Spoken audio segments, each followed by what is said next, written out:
पवनगे च सुरेंद्रे च कौशिके पाद संस्पृशि निर्विशेष मनस्काय श्री वीरस्वामिने नमः। आरहत वाङ्मय में कहा गया है, पुरुषा तुममेव तुमं मित्तम किं बहिया मित्त मिच्छसि। शास्त्र में मित्र की बात आई है। हमारी दुनिया में लोग मित्र भी, फ्रेंड्स भी बनाते हैं। मित्र बनाने के पीछे कोई प्रयोजन हो ही सकता है, क्योंकि मित्र से मौके पर सहायता की आशा भी रखी जा सकती है और मित्र से कुछ बातचीत भी हो जाती है, समय भी पास हो सकता है। अनेक इस प्रकार के कारणों के आलोक में मित्र बनाने की बात हो सकती है। शास्त्र में एक उत्तम या विशिष्ट बात बताई गई है कि पुरुष तुम ही तुम्हारे मित्र हो, फिर बाहर क्या मित्र की खोज कर रहे हो। सबसे बढ़िया मित्र हमारी आत्मा ही बन सकती है। साथ में यह भी ध्यातव्य है कि सबसे खराब दुश्मन भी आत्मा ही बन सकती है। शास्त्र में एक जगह आता है, अप्पा कत्ता विकत्ता ये दुहान ये सुहान ये अप्पा मित्त ममित्तम च दुप्पठिय सुपठियो। हमें सुख मिलते हैं, दुख मिलते हैं। सुख और दुख को देने वाली हमारी आत्मा है। मुझे सुख मिल रहा है, उसका मूल जिम्मेवार मेरी खुद की आत्मा है। मुझे दुख मिल रहा है, उसकी भी जिम्मेवार मेरी खुद की आत्मा है। तो अप्पा मित्त ममित्तम च, आत्मा अपनी मित्र भी बन सकती है और अमित्र भी बन सकती है।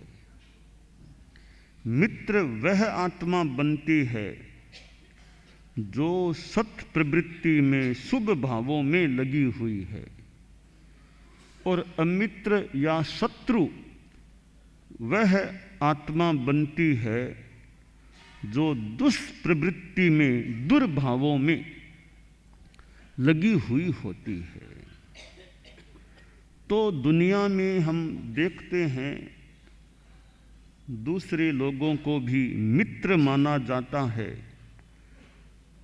दूसरों को, कईयों को दुश्मन भी माना जा सकता है। वह भी कोई गलत यानी अयथार्थ बात मुझे नहीं लगती। अलग अलग दृष्टिकोण हैं। व्यवहार के दृष्टिकोण से, व्यवहार की दुनिया में किसी दूसरे को मित्र भी माना जा सकता है और शत्रु भी माना जा सकता है। वह व्यवहार नय की भूमिका पर या व्यवहार की भूमिका पर अयथार्थ बात नहीं लगती, परंतु निश्चय की भूमिका में जाएं तो आत्मा मित्र है, आत्मा दुश्मन है। दूसरा कोई हमारा नुकसान नहीं करता, संभवतः निश्चय में कोई भला करता है। खुद की आत्मा भला करने वाली, खुद की आत्मा बुरा करने वाली है। तो मैं यह नहीं कहता कि दूसरों को कोई मित्र बनाओ ही मत, यह मैं एडवाइस नहीं दे रहा हूँ। दुनिया में चलता है, व्यवहार चलता है, मित्रों से योग सहयोग, हमारे साधु समुदाय में भी सहायक बन सकते हैं। कोई साधना में सहायक बन जाए और कोई ज्ञान देने में अपना योगदान करे। अब उनको भले मित्र मान लो, कल्याण मित्र मान लो। हमारे यहाँ कई श्रावकों को और को जो भी कल्याण मित्र का अलंकरण भी दिया जाता रहा है। कल्याण मित्र, कि मित्र भी ऐसा जो कल्याण में सहयोगी बने, कल्याण स्वास्थ्य में एक उद्धार में सहयोगी बने। तो यह मित्र की बात है। हम आत्मा पर ध्यान दें, दूसरों को मित्र बनाएं न बनाएं, इस विषय को हम एक बार अलग कर दें। आत्मा को मित्र बनाने की बात, आत्मा मित्र कैसे बन सकती है और आत्मा हमारी दुश्मन कैसे बन सकती है, इस पर मैं थोड़ा सा बताना चाहूँगा कि जो आत्मा अहिंसा की साधना में है, वह उस संदर्भ में अपनी मित्र है। जो आत्मा, जो व्यक्ति हिंसा में प्रवृत्त है, राग द्वेष युक्त हिंसा करता है, उसकी आत्मा उसकी दुश्मन बन रही है।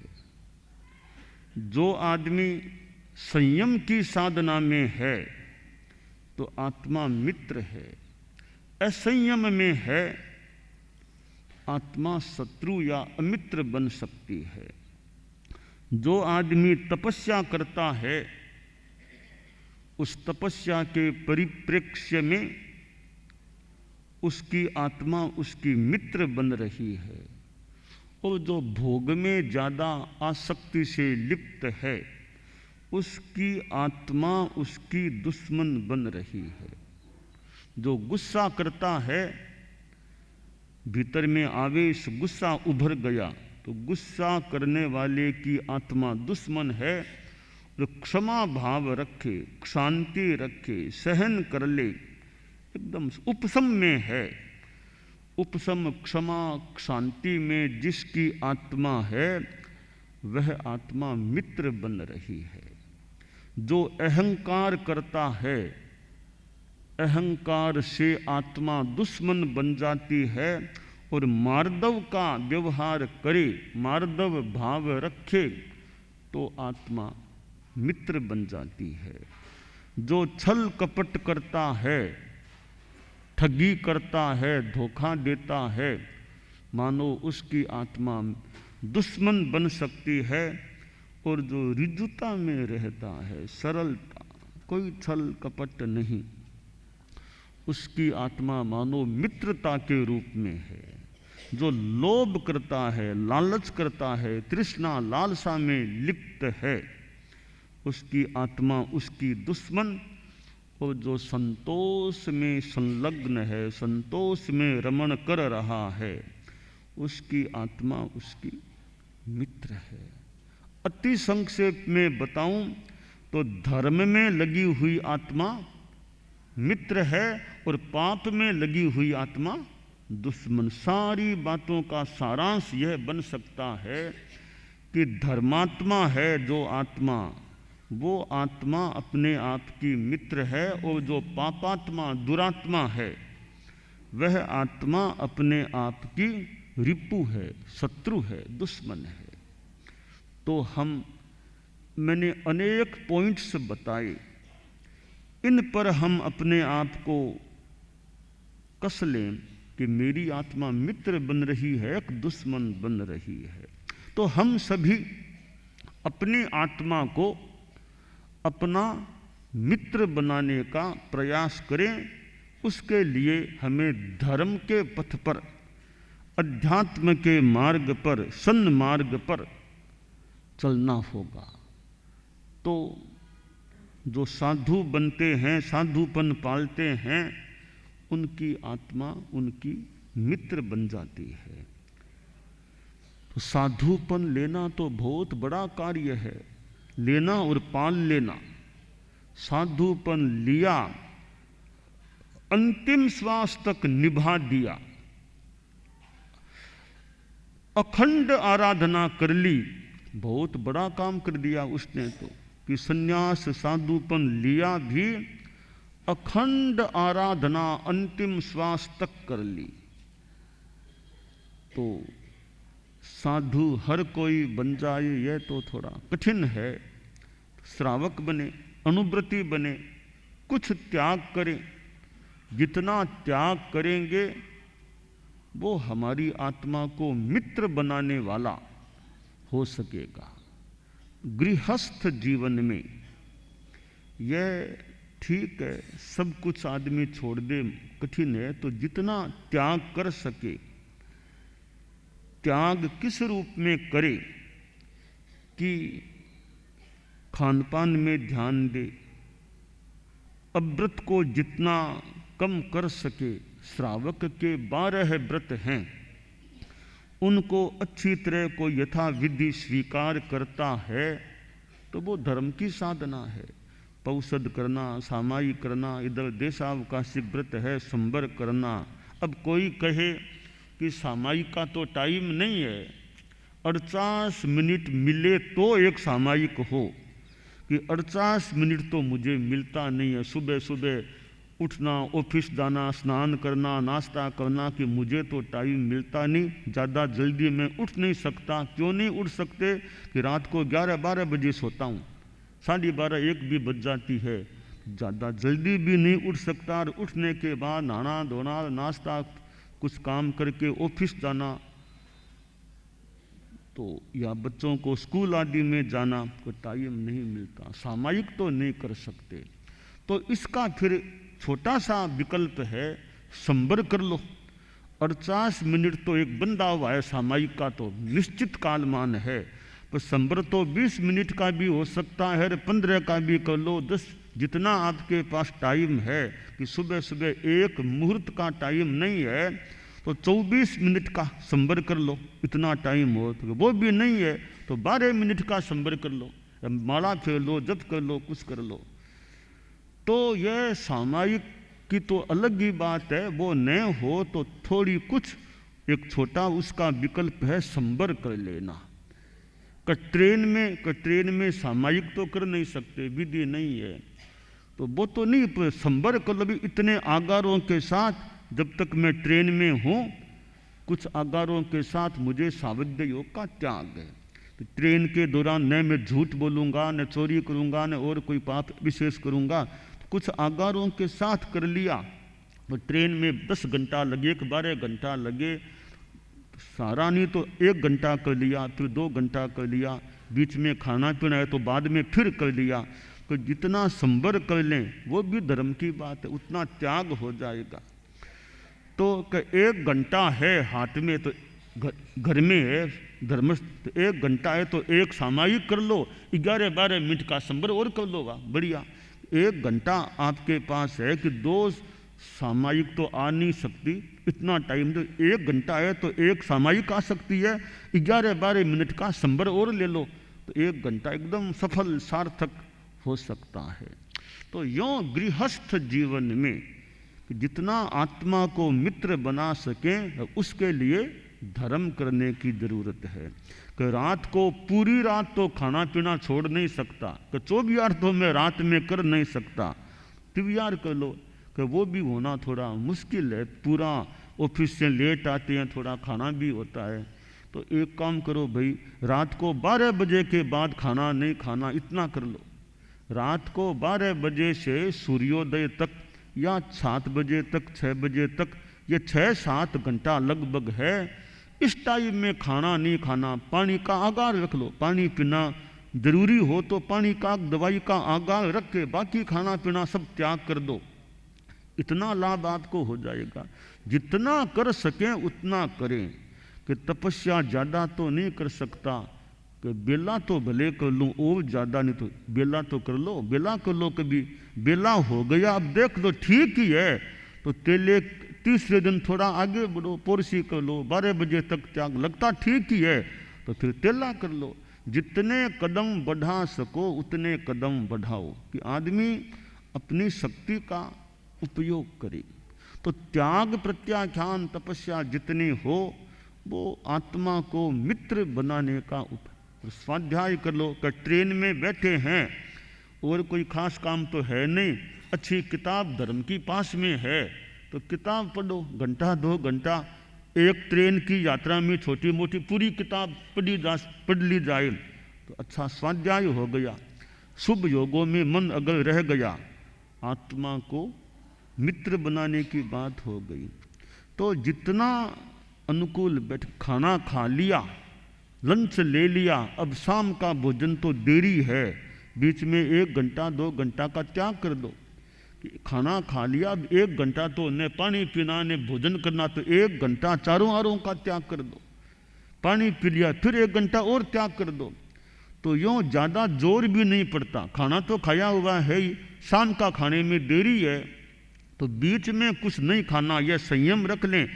तो 12 बजे खाना खा लिया, अब 5 बजे 6 बजे खाना, बीच के 4 5 6 घंटा तीनों आरों का त्याग कर दिया तो वो त्याग हो गया, संयम। पानी भी नहीं पीना 1 घंटा तो चारों आरों का त्याग कर दिया। तो छोटे छोटे त्याग करके भी धर्म का संचय किया जा सकता है। धर्म से अपना टिफिन, धर्म का टिफिन भरने का प्रयास किया जा सकता है। एक आदमी यात्रा में जाता है, मान लो पुराने ज़माने की बात मान लें, रास्ता जंगल का है, पैदल जाना है, 7-8 कोस का जंगल है, वो कच्छ का रण कुछ ऐसा मान लें, लंबा रास्ता है। अब साथ में कुछ भी नहीं लिया, न भोजन है न पानी है। अब रास्ते में प्यास लगेगी तो क्या, रास्ते में पानी की व्यवस्था है नहीं, क्या पिएगा? भूख लगी तो रास्ते में कोई भोजनालय ढाबा है नहीं, क्या खाएगा? साथ में टिफिन ले लिया है तो भूख लगने पर खाना खा सकता है, प्यास लगने पर पानी पी सकता है। कुछ साथ में नहीं लिया, प्यास भूख भयंकर लग जाए तो प्राणांत भी हो जाए तो हो जाए, क्या पता।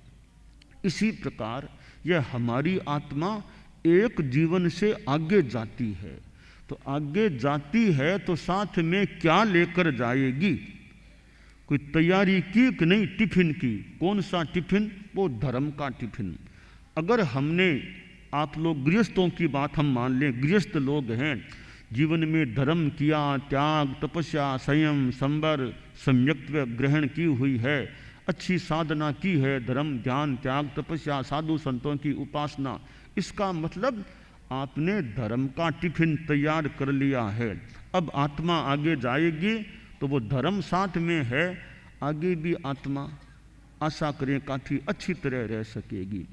धर्म का कोई टिफिन तैयार नहीं किया, पाप ज़्यादा किए, पाप धोखाधड़ी हिंसा हत्या आदि आदि, तो आत्मा वो पाप साथ में लेकर जाएगी तो आगे जो मिलेगा सो मिलेगा। इसलिए आदमी को अपना टिफिन तैयार करना चाहिए। कई बार पता नहीं चलता कब क्या हो जाए, 65 आ जाए, 70 आ जाए, 80 आ जाए, 90 आ जाए, 100 आ जाए, 100 से पार हो जाए, न आए तो 25 भी न आए, 30 भी न आए, क्या पता। तो अपना तैयारी रखें, टिफिन अटैची तैयार रखें, जब कोई जाना पड़ भी जाए तो अटैची साथ में है। आप लोग यात्रा करते हैं कि तुरंत जाना पड़ेगा, एक अटैची अपना थोड़ा सामान ले लिया, रवाना हो गए। इसी तरह मनुष्यों का जीवन अनित्य होता है कि कभी मान लो अब कर्मों का योग है, आयुष्य किसी का जल्दी आ जाए तो धर्म का टिफिन तैयार है, धर्म ध्यान किया हुआ है, वो साथ में है, तो वो आलंबन सहारा आगे भी मिल सकेगा।